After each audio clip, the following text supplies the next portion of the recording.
Trying to fix it. Hey, I think we're back. All right.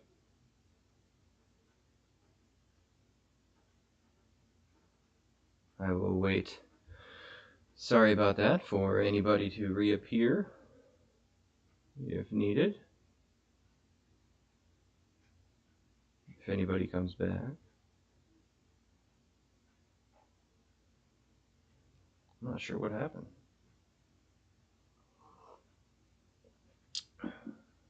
Got all spiritual. Hey! Alright. As in way of explanation, if you're turning into part 2, we did not know part 1 was going to end. But, maybe we made YouTube uncomfortable. So they took us down. No, somehow my computer was connected to the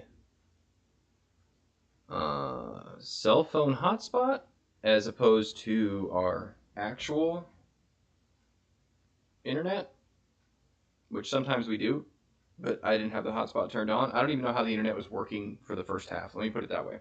So,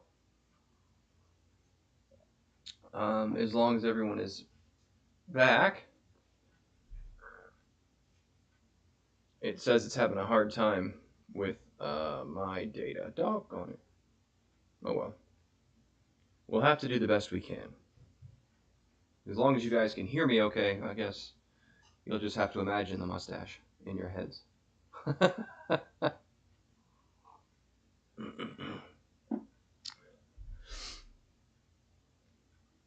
But I appreciate those of you that sent me notes real quick telling me you lost the feed. I apologize. It's one of the beautiful things about living out in the country, right, is the glorious, glorious internet. I don't know if I can put this for low latency. Maybe that will help. Yeah, I think that might be part of the problem, bud. Too much truth. You hear and see. Okay, well we're gonna carry on and see what happens then. Because we had a turnip harvest. It's going to be in the next video, which is in my phone that I filmed like 4 days ago. I'm sorry it took me a week to get a new video up. It was a fairly busy work week at the. Jeremy says we made the YouTube demons angry. Perhaps we did. But I had sent out the 2 videos last Sunday night while I was at work and had time. And then I had planned on putting one out on Wednesday, and I ended up working Tuesday, Wednesday, Thursday. And it hampered it. And I was building the Eggmobile all of last week, so I was filming the parts of the Eggmobile, but I didn't want to just put up like part 1 or part 2. I wanted to put up the entire thing. And then my buddy Carl and his family, which you probably saw in the Eggmobile video, came over and did a farm day with us. And we were able to finish cutting the path for the chickens and get the electric wire up. And he helped finish the Eggmobile, and just really, really useful. It's always nice to have somebody come over for a just to help out, right? Just 2 people being able to work all day on something, you get a whole lot done. Floribama says there's a guy local to me that is contracted to make Benchmade knives, expensive knives. Wow, that's really cool. They are very expensive, but the steel is amazing. I used it for 7 years before having an issue, and of course the issue is I wanted the auto open because of wearing the gloved hands. So springs and things end up wearing out, but they would have fixed it for free for me if I hadn't lost the part. So it's my own fault. But we harvested 73 pounds of turnips, and these are White Lady variety. They're delicious. We had a mashed this evening. She made 6 turnips for the 5 of us, and there was enough left that I'm going to take some to work tomorrow. Really, really good. We spent probably an hour and a half yesterday blanching the tops, the greens, because those are also very delicious. So she had a whole setup, and we've never blanched before, so this was a lot of fun. But she had her phone out with a timer, and she threw it in the boiling water for like 2 minutes, and then you put it in the ice water for, I think it was 2 minutes or 3 minutes, and you put it and dry it out, and then you throw it in a freezer bag. And so we have 29-gallon sized bags worth of greens that have been frozen, and like I said, 73 pounds of harvested turnips. And we didn't even pull all the turnips out of the ground. Anything that was smaller than about that, we just left. I'm hoping that they get a little bigger, but if they don't, I'm just going to let them go to seed and take it. So that was, I think it was 300 seeds we planted, something like that. We never thinned them out. We didn't do hardly anything we were supposed to.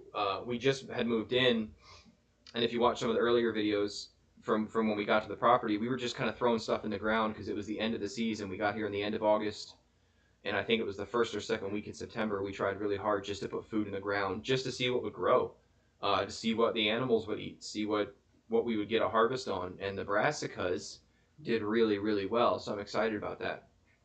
They're not a great thing to store necessarily. They're not like a potato where you can keep it in like a cool, dry place and it can be good for months. I think they're good in a fridge for a couple months, but without refrigeration, it's not good. I don't know. I'm sure you can freeze them probably. I'm wondering if you can grind them up and make like a flour out of them. I haven't tried that. I might try dehydrating one and see what happens. Might be terrible. But boiled and mashed, it tasted like mashed cauliflower, which is brassica. They all taste kind of the same. So, Bill Elrod says, "How do you eat turnips? With your mouth." All right. Oh, sorry. The same way you eat an elephant, one bite at a time. She boiled and mashed them. They were bigger, so we skinned these. You don't have to, but you also don't have to skin potatoes before you make mashed potatoes, and those are called gross. So, yeah, she just boiled and mashed them. Roasting, I think, would also be good, Leah. We just haven't had time because we just got them the other day and finished blanching the greens. So, Leah says try roasting some of the turnips. They're really good that way. I'd imagine the same way that we made the radishes would be very tasty. So I'm excited to try different turnip recipes. Whichever one turns out good, we'll make a little 5-minute Flannel Farms foodie episode. I ran out of F's. So, and throw that out there for y'all's viewing enjoyment. The Eggmobile was so much fun to build. I love building things. If you haven't been able to tell, I like building things more than I like cleaning things. So my barn is a disaster. It's a mess out there. We're trying to get everything organized, but every time I turn around, I end up building something, and throwing it out there in the field. So, someday out there, I'll get all that stuff organized, but for now, we're just going to keep building systems and put them in place. Donna says, no turnips here, just the greens. They've been in the ground for 2.5 months. I think it's because it stays warm. Our weather in Charleston, South Carolina has been as cool as 45 at night and hit 75 in the day. Wow, it's that much different? We're not that, well, I guess we're probably 5 or 6 hours apart. But we've already had frost on the ground twice. I had to wrap my olive trees. We did that the other day. We successfully managed to blend all the flocks of birds, including the house birds, the 4 that were just kind of running around. We tossed them in there, but they flew out when it came to bedtime because they haven't been in a coop for like a month, so they just hopped out. Floribama says we bought the sawmill just so we can keep building. That's right, building is what's up. Speaking of building, my wife got a book on pastures. I forget what it's called. So this is the way my household tends to work. My wife reads a whole lot of books, gets a whole lot of great ideas, and then she gives me the cliff notes, and I go do whatever it is that she has figured out. So right now we're trying to turn some of our woods into pasture, and we're trying to turn the area that they've been haying over and over and over again into good pasture. And there's a way that you can actually raise all the food you need for your animals without having to necessarily go harvest it and store it like grain with different blends. So she's been doing a lot of research into that. So we are working on establishing a proper rotation for the animals and seeing how they can work together. I mean, you know, we've been to polyface farms and we've seen that, you know, the pig follows the chicken, follows the cow, follows the pig, follows the chicken, follows the cow, and they just rotate. But it's way more than that. How long something's on a piece of land, how much they eat, what do they eat, what do they need to eat? Is it a high density calorie food or high energy food, low energy food? Is it finishing, you know, the final weight production, or is it they're new and growing? And there's all these different subtle things that could, it might take us 3 or 4 years to get these pastures where we need them to be and these systems set up. But that's part of the cool thing, is if we don't just throw grain and hay out there, you can actually um, have it be self-sustaining for the most part. So um, Bill Elrod says, tell me about your olive trees. We want some. Well, we probably shouldn't have bought them. We're one zone too high for them. They don't tolerate cold very well, especially when they're smaller. But we're trying. We wrapped them in some frost cloth. We'll see how it goes. Now, you can put them in a pot, excuse me, not a plot, a pot. And, you know, greenhouse them and stuff like that. But I don't have those systems in place yet. So, hey, Mom's here. She was waiting for the 8 o'clock start.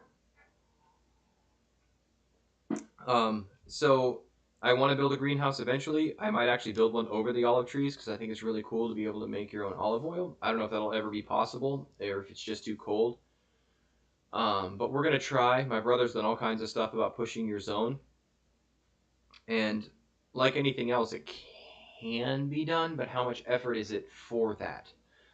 So I don't know that it's going to end up being worth the value of that harvest for all the effort that might have to go into it. But I am considering, now you can prune things down so they're dwarfs, so they're easier to keep wrapped up and warm. You can put barrels of water around it, things like that. But I don't know. We've put it over in the field where it gets plenty of sun, and we've tried to put it where there's bushes on the windward side. And we're hoping that acts as a bit of a windbreak for them so that they do live. But we'll see what happens. Who knows? I did experiment a little bit today with the nipple waterer rig for the chicken eggmobile thing. And what I've done is I've taken, I don't know if you ever watched, I don't know, 3 years ago, maybe 4 years ago now, I filmed a quick video for my brother's channel on rain barrels. And we made one rain barrel.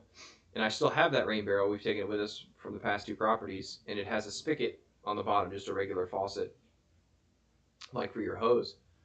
And so what I want to do is build a platform that's maybe 4 or 5 feet off the ground so we get a little bit of gravity.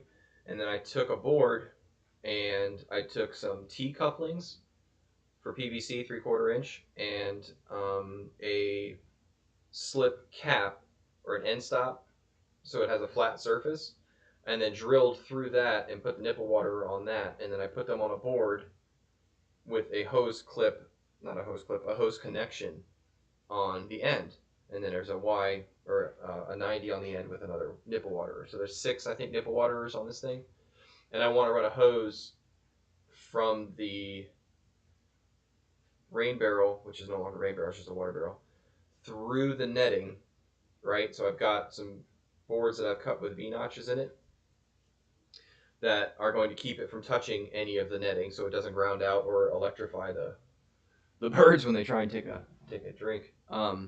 And then connect it inside the netting. And I've put it on a couple little stakes. I want to tamp it into the ground. But I did not buy a female coupling. I bought a male threaded, so I wasn't able to fill it and experiment with it this evening. But the whole thing is built. I just have to get a double female hose that will hook into the spigot and then into the threaded nipple waterer system. I also want to be able to drain it. So it's going to get cold here. We're going to have frost. I'm not worried about the 55-gallon drum of water freezing, but those pipes I am worried about freezing. So what I think I'm going to do is, if I have that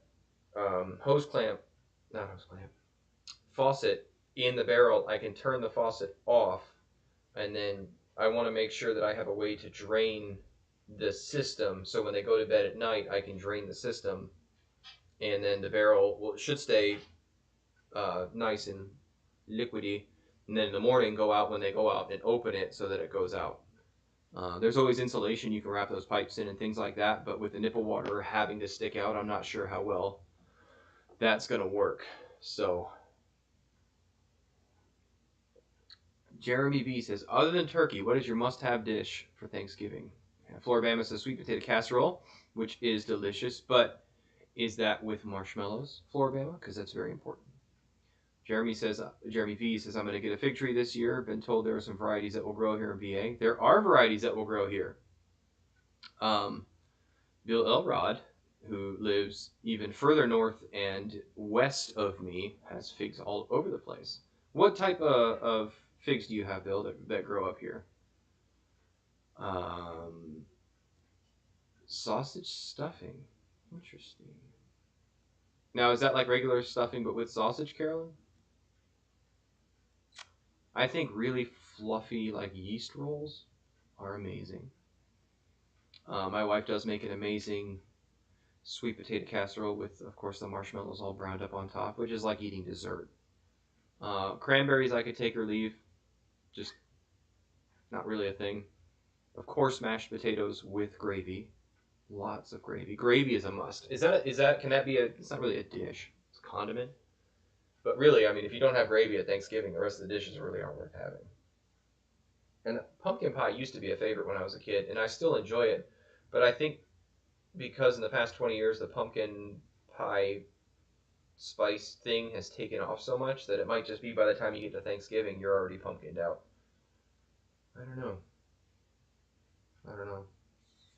But,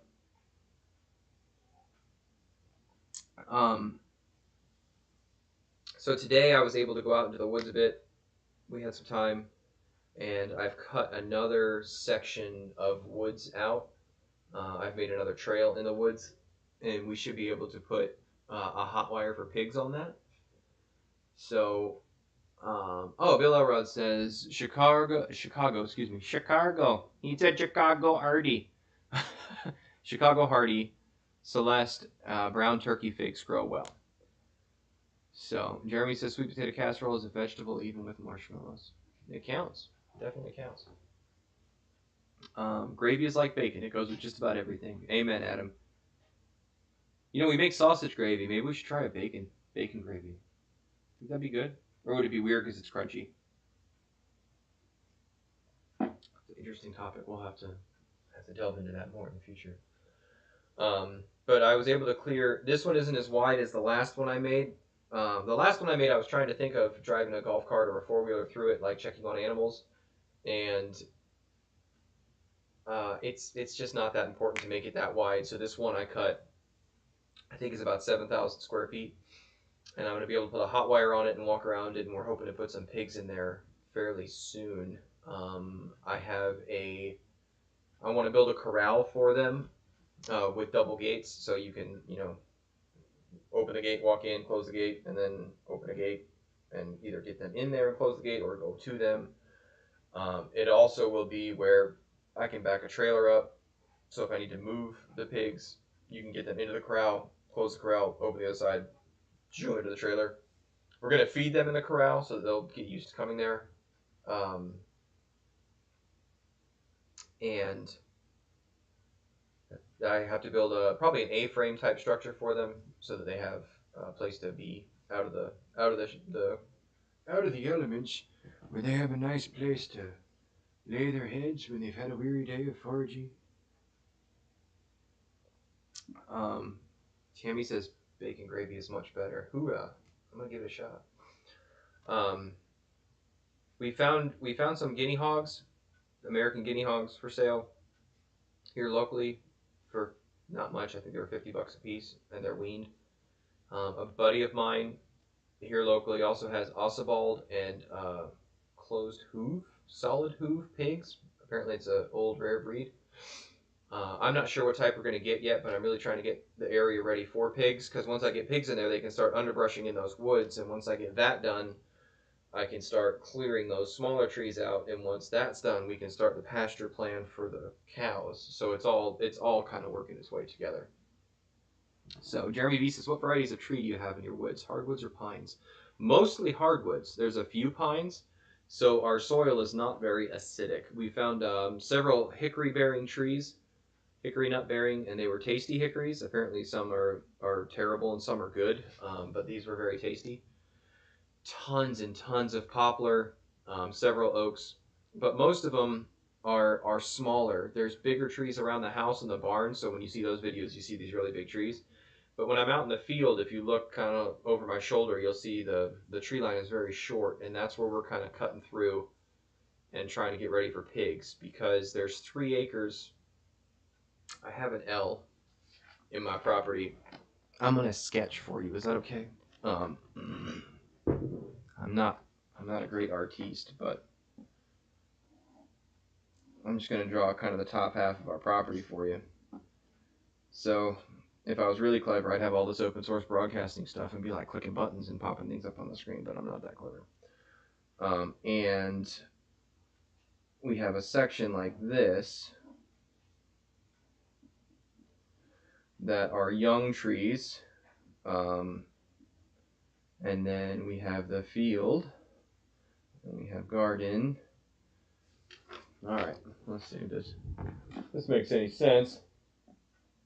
So this is the front half of the property, and in all the tilling videos and stuff, with the tractor, you see me up here in the field. This squiggly doodad is our driveway, and then we have the garden area over here. It's where the turnips were, and that little house structure that you've seen where the radishes were is over here, and then over here is all these young trees, and this area up here and down to here is not drawn to scale, but it's about 2.5 acres. And this area over here is about 3. So we want to turn this whole tree area like that into pasture. So right now the eggmobile is in this corner, if that helps with orientation.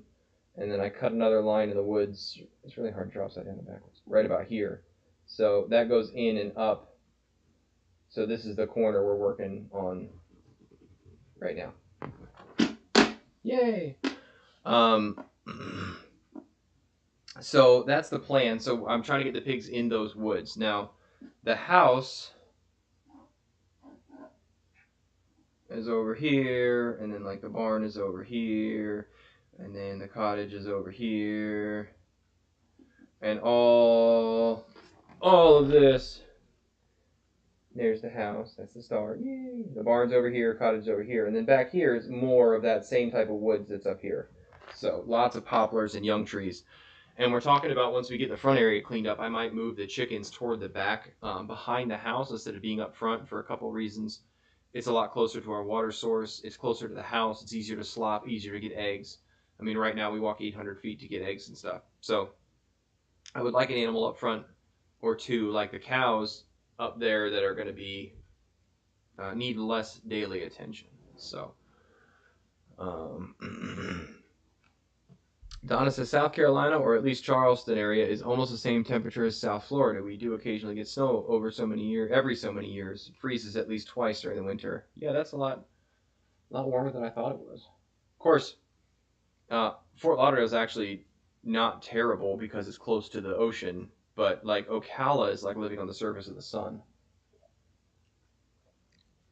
Bill Elrod says, pigs get huge. I wouldn't want one of them snorting at me. Well, there's only one way to get bacon, Bill, so. Jeremy V says, do you have a mill so you can get some lumber out of that? Or out of there? So, yes and no. With the Flannel Guys stump grinding business, we had decided, 3 of our families, to buy a lumber mill. And we've ordered a Wood-Mizer, I think it's a L35. It has hydraulic lifting arms, hydraulic rollers, a debarker, and all this stuff.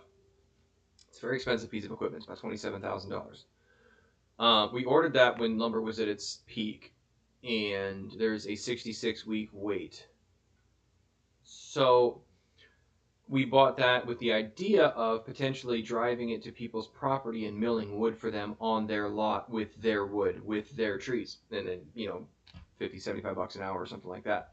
It will do, I think it was 504 feet an hour.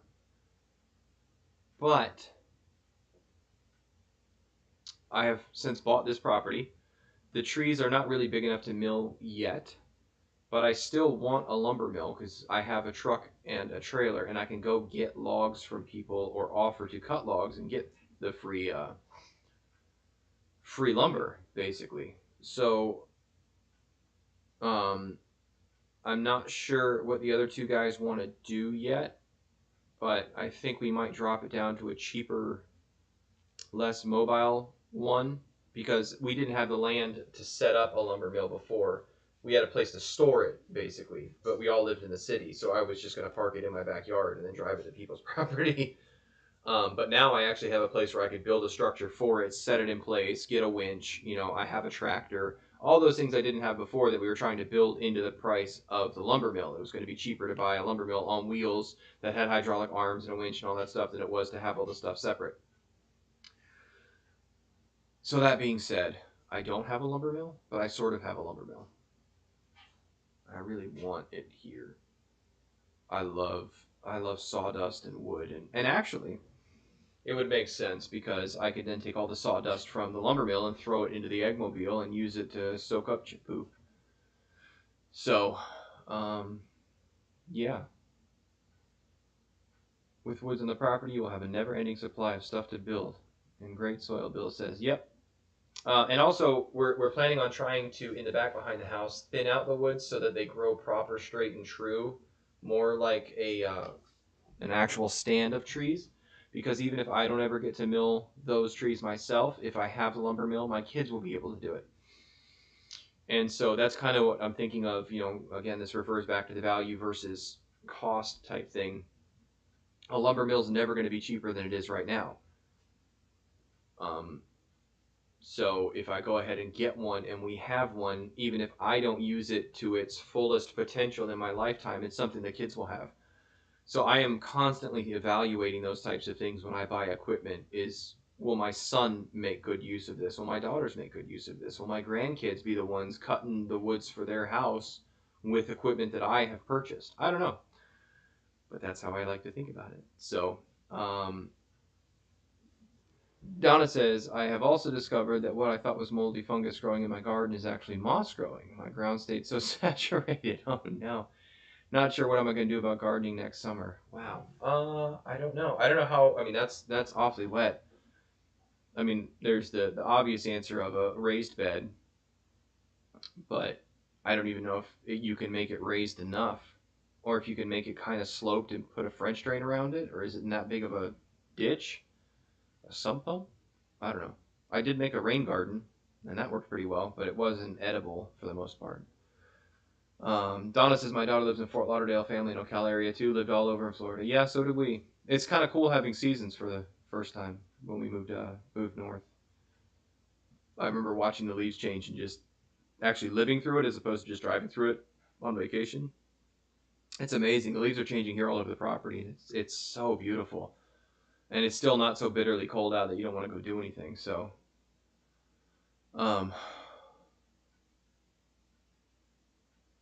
Red Cabin Woodsman says, I'm ready for a lumber mill. Almost got the wife talked into it. If you, oh yeah.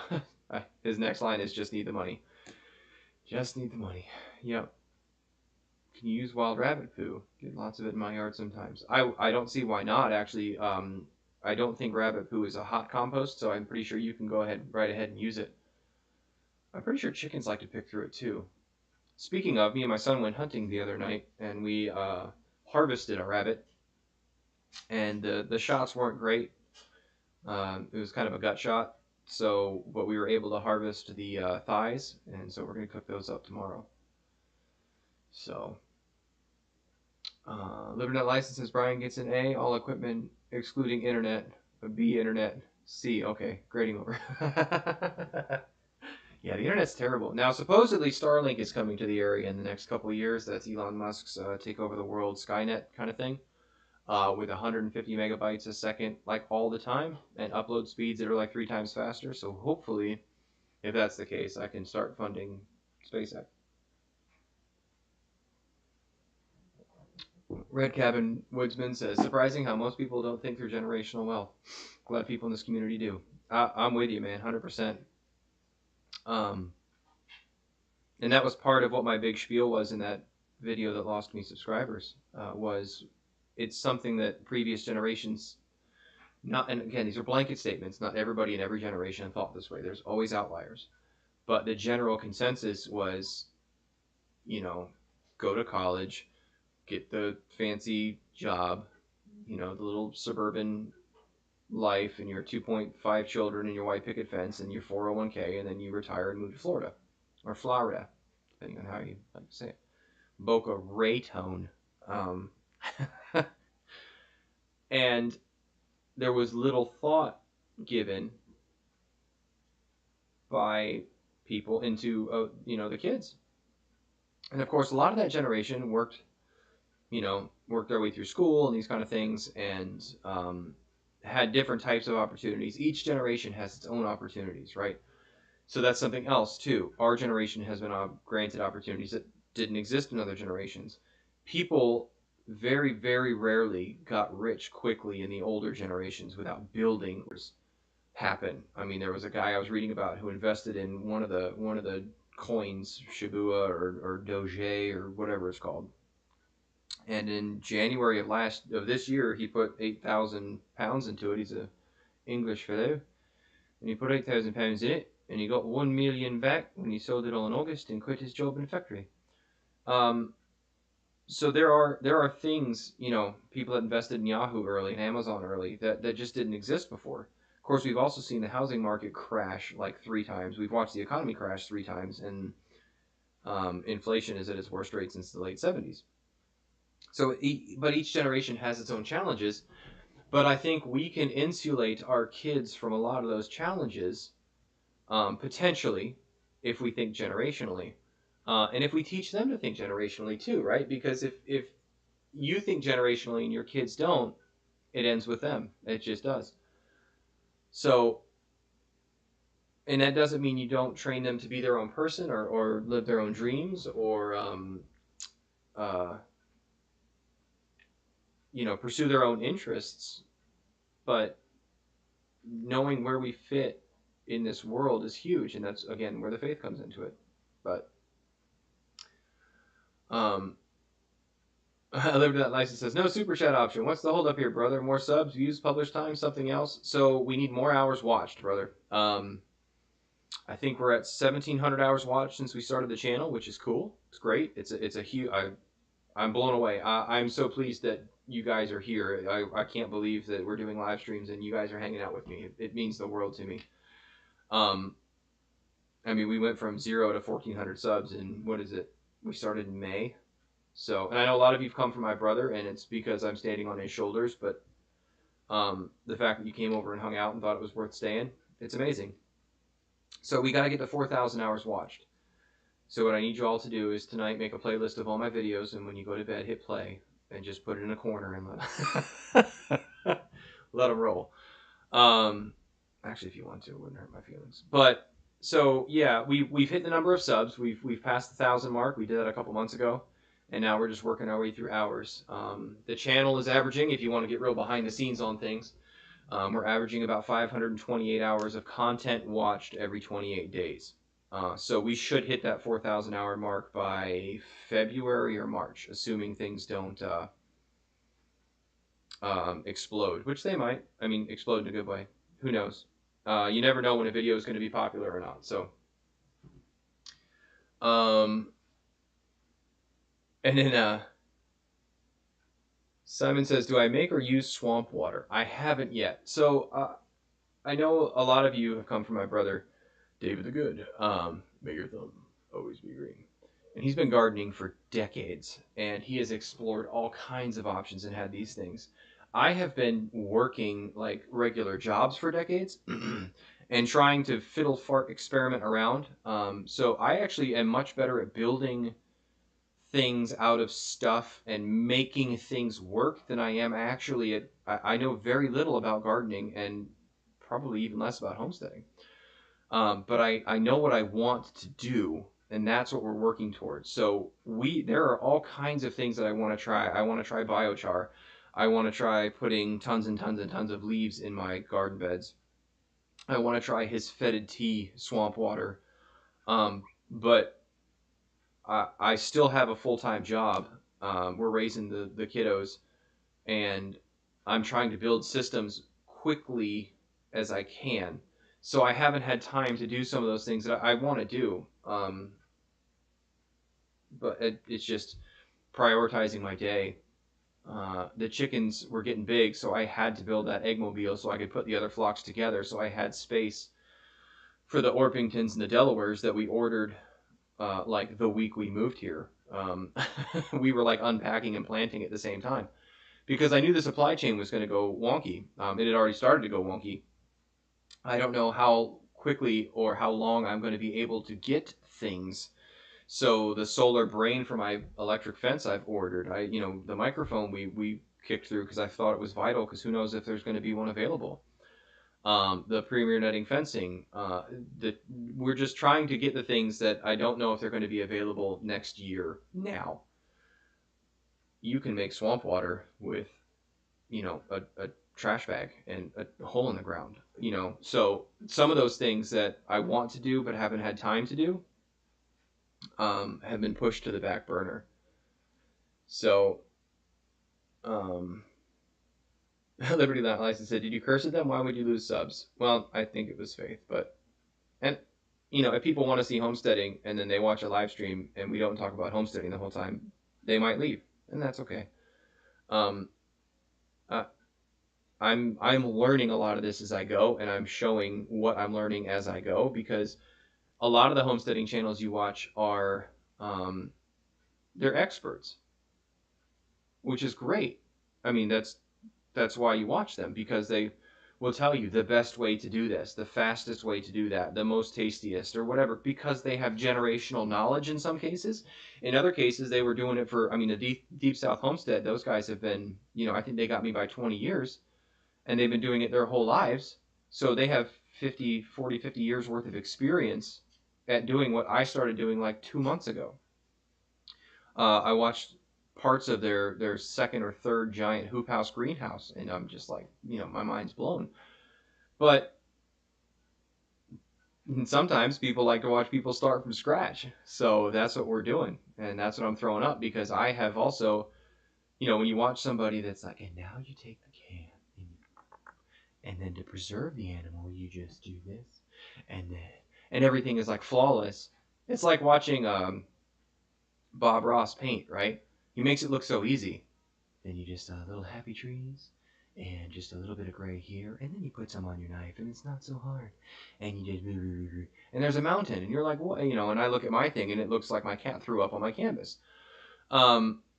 So I am throwing all this stuff out there because in putting the things on the channel, because I think it might be interesting for people who either know what they're doing and want a good laugh, or who are dreaming about doing it and wonder, is it worth the effort? Or have also just started out and want to see how it's going for other people. We tend to move at a bit of a breakneck speed. I don't know if that comes across in the videos or not, but like I was towing that chicken tractor out into the field like in the pitch dark, even though it was only like 6:45 at night. But when I get up to go to the fire station first thing in the morning, I'm up at 5 o'clock in the morning.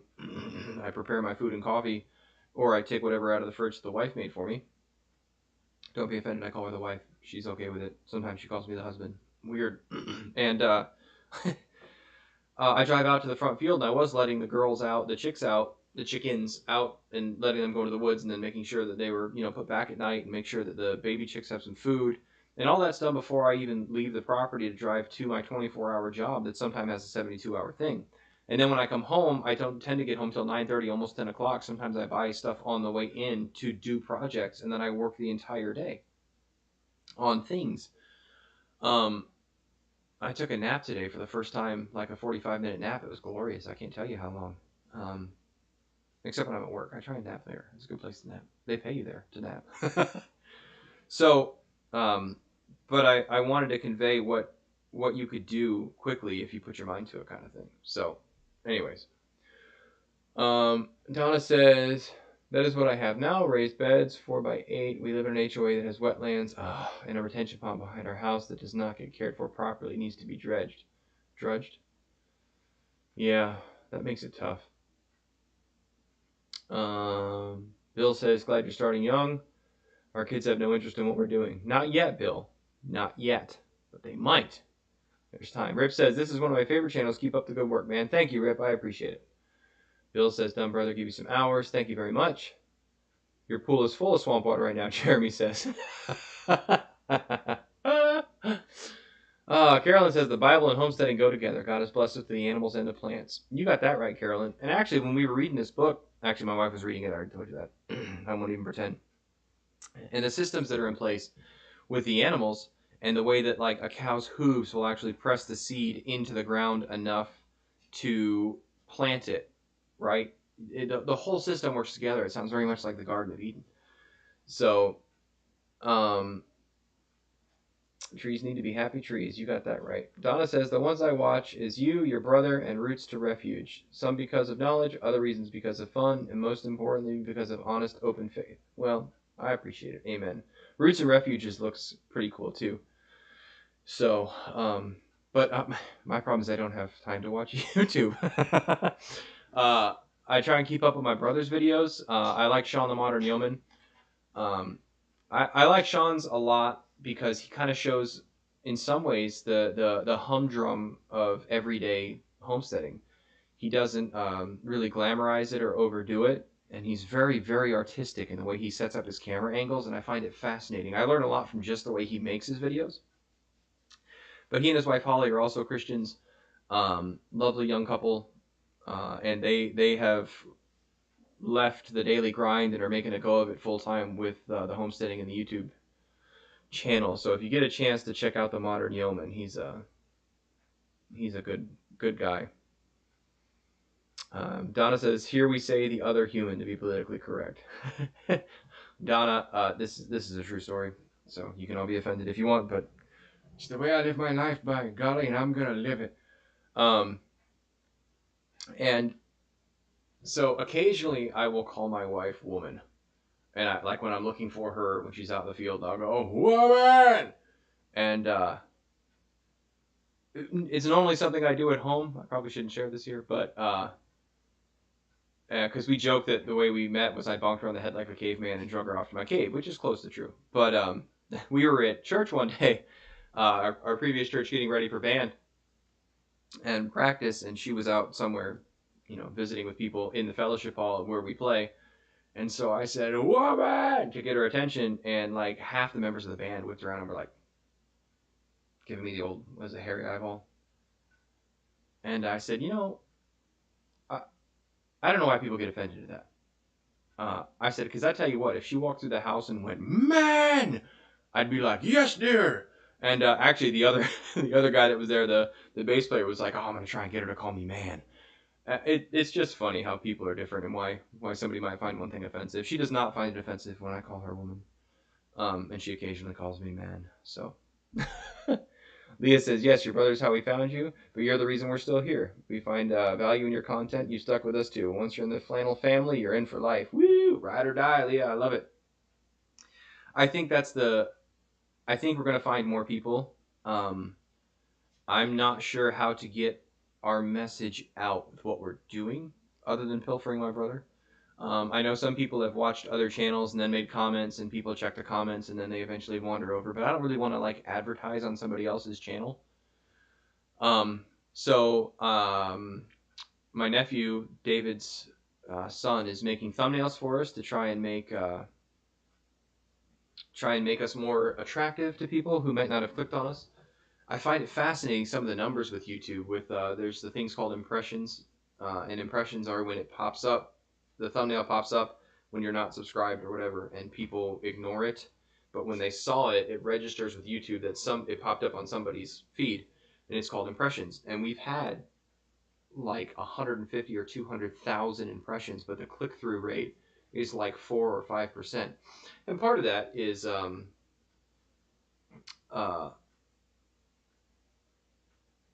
well, I don't know what part of it is. thumbnails, content. Sometimes, I mean, I have videos pop up all the time that I wasn't looking for and I'm not interested in. And even if they have an amazing thumbnail, it's not something I'm going to click on. So it's not always accurate. But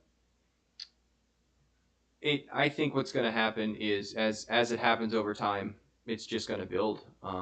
Crowds draw crowds. So when a video gets a lot of views, people tend to click on that one because other people did. We don't. We generationally have stopped trusting the experts, right? So when it says 4 out of 5 dentists approve of this toothbrush, we go, yeah, that's all well and good. And then what do?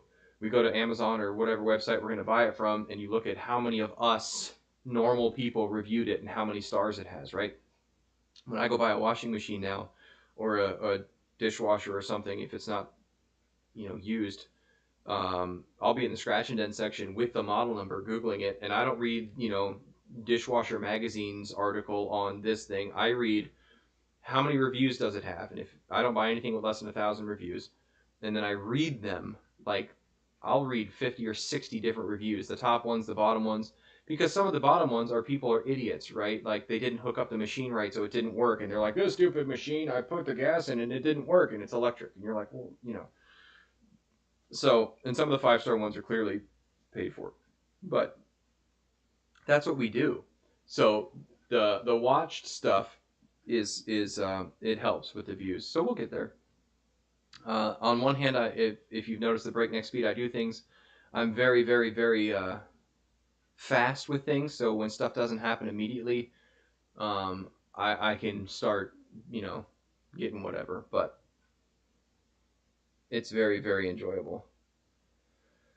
So maybe it's one of the Liberty Not License. Bill, let's start back up. Bill says, started watching The Modern Yeoman. You're right. Excellent stuff. Yeah, I love the fact that he is starting out too. He's just getting going. He's working on it. He's trying to make it happen. And just rejecting modern culture and doing his best. I think that's amazing. Jeremy says, we'll spread the word, brother. I appreciate it. For those of you that do have other social media, if you throw some links out to stuff that you enjoy or you just bug people at work, I'm constantly telling people about my brother's site because everybody likes to have a little garden. So, Liberty Not License says maybe it's one of those progressive groups and they're taking issue with the binary gender implications. Better check on that. Oh my goodness. Oh man. Yeah, Liberty Not License says maybe it's too many words. Maybe you need a 15-second clip with music and jumping around. Well, I did do that with the Chicken Wing song. That was hysterical. It is one of the highest views ones I have. I've done a couple of 15-second videos here and there. I'm just not in it for 15 seconds here and there. The only time, well, not the only time, I try and do those when I know I'm running behind on a regular video just to keep you guys kind of up to speed. Because I feel like you're friends, and if you don't hear from somebody for a while, you kind of worry about them. So when I normally pump out 2 videos a week, and then all of a sudden their week goes by, I try and throw up a post or something just so you know we're all still alive. So, and I am working on getting a Facebook. I take that back. I have started a Facebook page for Flannel Farms, but I haven't done anything with it yet. I really only did it for the Facebook Marketplace because there's a whole bunch of really good deals. But I'm going to have to, I think I'm going to actually develop the site a bit because they'll feed into each other. And eventually we do want to start trying to sell some of our produce and things like that, which helps with Facebook because it's local. So Donna says, when he says woman, I tell him to watch your mouth, boy. People at church turned their heads when they heard the whole mess. And then there was a lecture. We just laughed. It's your life. You do it the way you want to. Carolyn says, to get more people to subscribe, have your subscribers share your page over Facebook. Even if you're not on Facebook, your video can be shared on Facebook and other social media. Carolyn, the only time that, well, I think the only time I've asked people to share it was the Richie video I did in memorial for Richie. And actually, I don't even know that I asked. I had a couple people contact me and ask if they could share the video on their Facebook page. And of course, we said yes because we're trying to have people not commit suicide. So, but yes, if I will take your advice and ask all of you to share something you enjoyed. I think the radish video actually would be pretty cool. But then the problem with the radish video is that's like the only cooking video I've done. So if I get a bunch of people that want cooking stuff, it's not going to do me any good. Jeremy says, for some reason, YouTube thinks I want to watch some dude cleaning abscess out of cow's hooves. My feed is full of them. Well, what are you looking for, Jeremy? That's. Leah says, make a short of the woman yell, and you'll attract all kinds of attention. I'm sure I will. Uh, I'm sure I will. I don't think it will be good, but Carolyn says we can make money on Facebook just like YouTube. Yeah, I really haven't looked into YouTube too much, or I mean, YouTube. I haven't looked into what I'm doing. I haven't looked into Facebook very much, so it's something I don't like Facebook and the whole meta thing, and it just it's kind of icky, but we'll see. We'll see.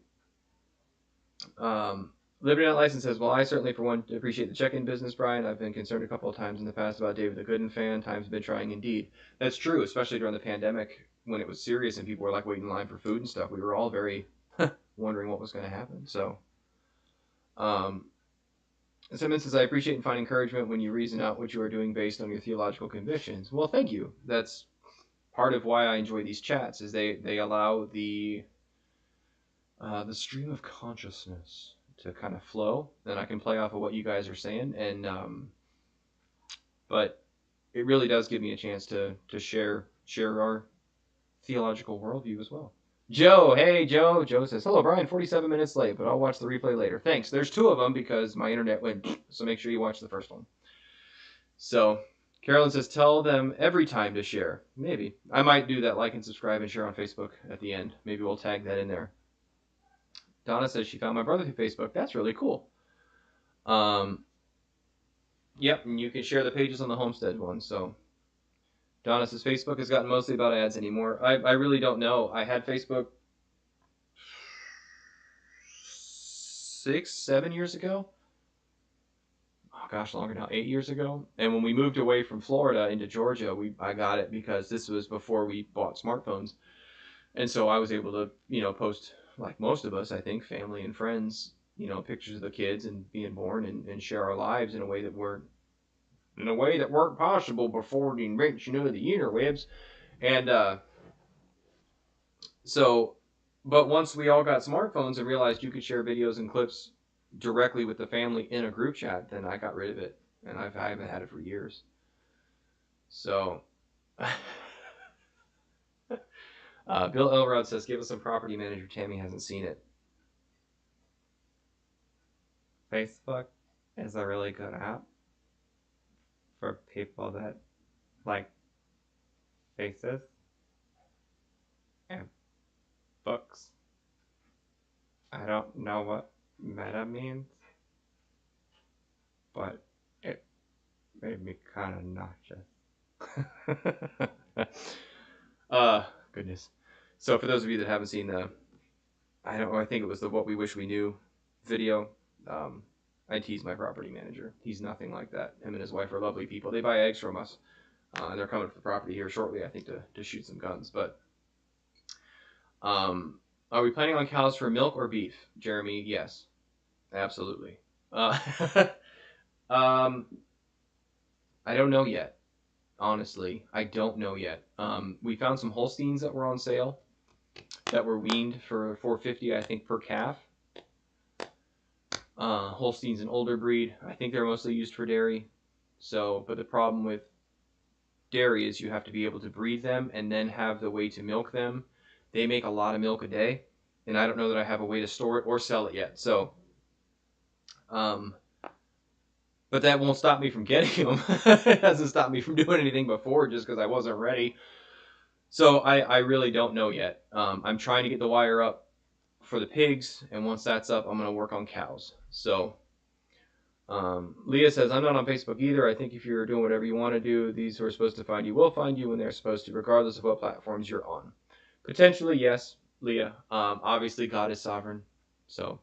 But I also think he gives us tools to use, and I love the fact that the Egyptians paid the Israelites to leave. So if I can use a platform to encourage people into something, or my children are being rambunctious in the kitchen while trying to pretend like they're quiet because it's 8:45, so they should be in bed, then we'll use it. I mean, God used Babylon to come in and, discipline the Israelites, so maybe I can use Facebook to discipline the heathens? I don't know how that works. Um, yeah, skinny dairy. Simmons says them skinny dairy ones are still edible. That's true. I mean, I'll eat them. It's not about the most tastiest black Angus, beefiest in the worldest. It's just about putting meat on the table. But what does factor into it is how long it takes and how much they're going to eat, right? So let's change the angle a little bit so we don't get boring. For the ADD generation, flash, flash, flash. If they're going to eat a whole lot and not get very big very quickly, I don't know that I have the space for that. By the same token, if they're going to eat a whole lot really quickly, I don't, I might not be able to feed that much. But if it takes them a real long time to get big slowly, but they still eat a lot, I just don't know. There's so much I don't know. So, um, so Joe, I don't like goats or sheep that much, to be perfectly honest. We had a few goats in Georgia. They were Boer goats, which were a meat breed, if you will, and they tasted okay. But to me, goat kind of tastes like it smells. And lamb isn't bad, but sheep starts to taste to me kind of like goat. Maybe I haven't had the right kind of mutton. I don't know. But there isn't a part of the pig as of yet that I haven't enjoyed in some form or fashion. So I'm going to go with pigs because I like them. I don't know if it's the bestest, homesteadiest move in the world or not. I know goats provide milk. I know they underbrush and they do a whole bunch of wonderful things and they're very useful. We have talked about getting a sheep for the wool, and you can boil the wool and get lanolin out of it, and lanolin is very useful for a whole bunch of things. Um, so I might get one for utility purposes, but I don't know how much Angus. Jeremy says, "What do Angus sell for?" I have no idea. So Bill Elrod says, "Heading off to work, Brian. Great to see you. Great community here." Amen, Bill. Be safe on the roads, man. Thanks for being a truck driver, so that we actually have food on our shelves and things like that. Talk about essential workers. So I appreciate you. So I do have deer on my property.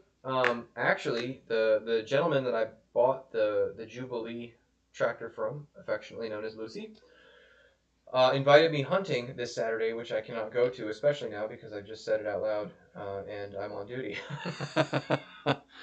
And there weren't any available spots to be taken. But he invited me to go hunting with him and some of his pals. So I'm actually hoping to be able to go with them hunting because I've never shot a deer. We did, like I said, get a rabbit last night that we processed, but rabbits are it's a whole different animal. uh, they're much smaller, easier to process, easier to handle, easier to clean. Everything is easier.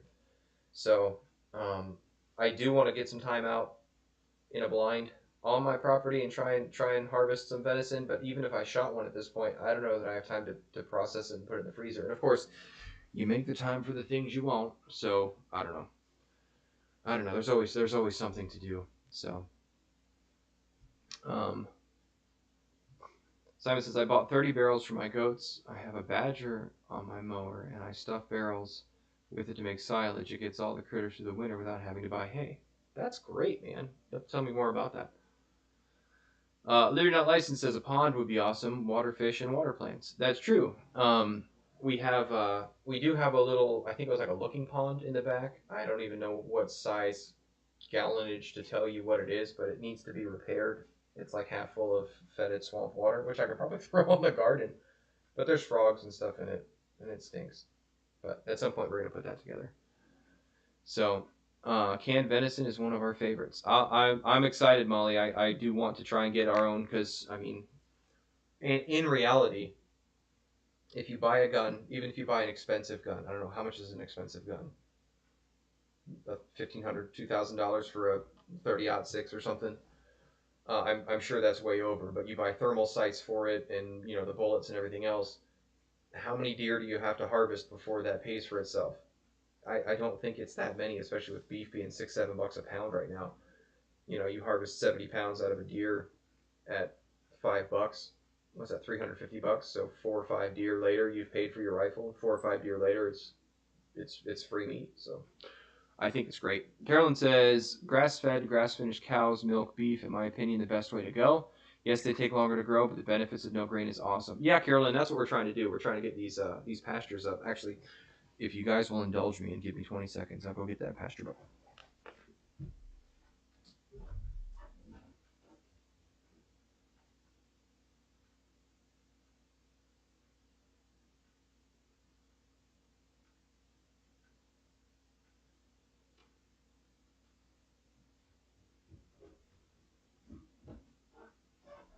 $19.20. Just kidding. I don't know. Was that 20 seconds? I'll have to look back on the replay. So this is called Quality Pasture. How to Create It, Manage It, and Profit from It by Alan. It's pretentious. He's a whole nation. But anyways, for those of you who are listening, not watching, his name is Alan Nation. So I found that funny. But yeah, they go through, I mean, in detail, what types of things to plant, when to plant them, how to overseed, how to get rid of the weeds that are currently in your fields, what type of animals do well, how long it takes on an acreage. It's fairly complicated, but once it's all in place, it takes care of itself if you manage it. So building it takes a lot of work, but once you get it set, you can manage it. And the managing is the fun part. And really all managing is moving the animals from one place to another within a certain time frame and making sure they have plenty of water. But we're really excited by this book and trying to implement it as best we can. So Simon says, I spray homemade lactic acid bacteria mixed with molasses between the layers. Man, that sounds amazing. If you have time and you're so inclined, Simmons, email me your setup. I'd love to see it. I was looking at barrels on the internet today because I want to do a septic system out of barrels.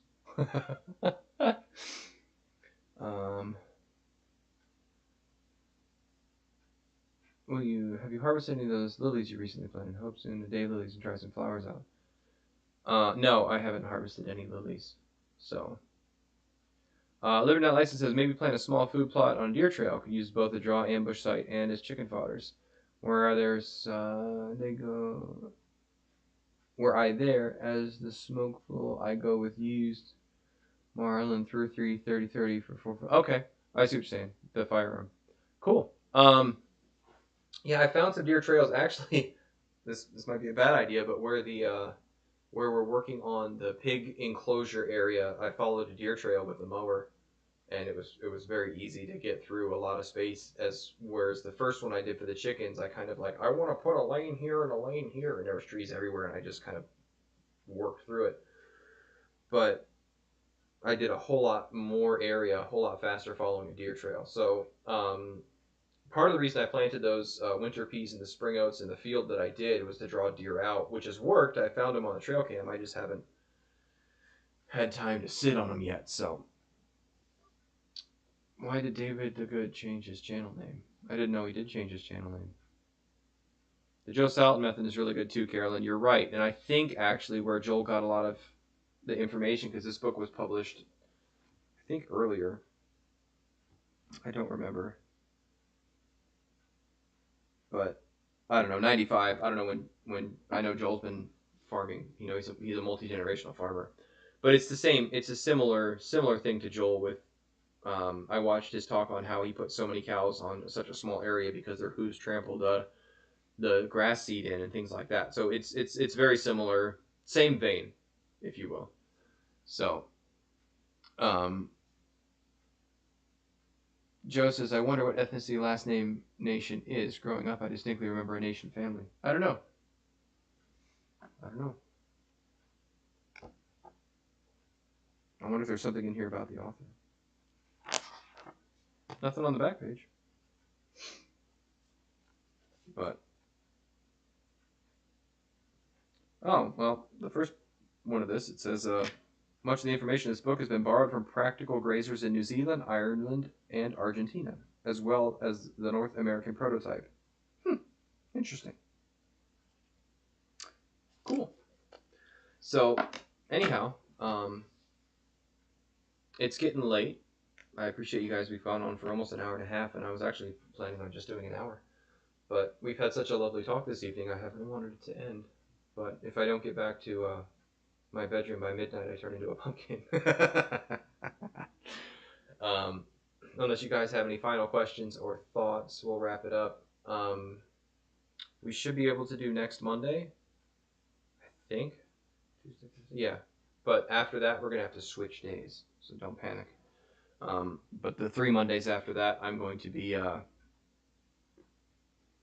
um, on duty for the next 3 Mondays after next week. So we'll have to switch it to Tuesdays or Sunday evening, perhaps. I'm not sure. You guys will have to. We'll have a straw poll.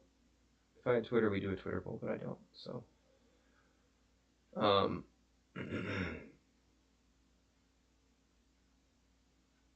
when Brian read your comment, sounded serious. Sorry for the LOL. I like to read things sometimes seriously, sometimes not. You don't need the ballistics of a 30-06 nor the cost of a new mid to higher grain bolt rifle, but then again, need. Yeah, need. That's fun. Donna says, my husband weed and feed our grass. Who thinks it's okay to use it? I really don't know anything about weed and feed, to be honest. Although it's supposed to kill the weeds and feed the grass. So, Jeremy says, all Russian accent next Monday. Maybe we have you already do live stream. I don't know. All right. Well, I am going to call it an evening then. I appreciate y'all being here. Thanks for watching. Don't forget to like and subscribe. And apparently you're supposed to share all of our videos with all of your Facebook friends, or else we will never grow a channel big enough to launch a rocket to Mars, which is what my daughter really wants to do. So we've got the mic. Now we just need a rocket to Mars. Is joke. Is make joke. Russian make rocket with 4 cents and a rock. No big deal. All right, guys. I appreciate you being here. Have a good week. I hope to have the harvest video for the turnips up tomorrow.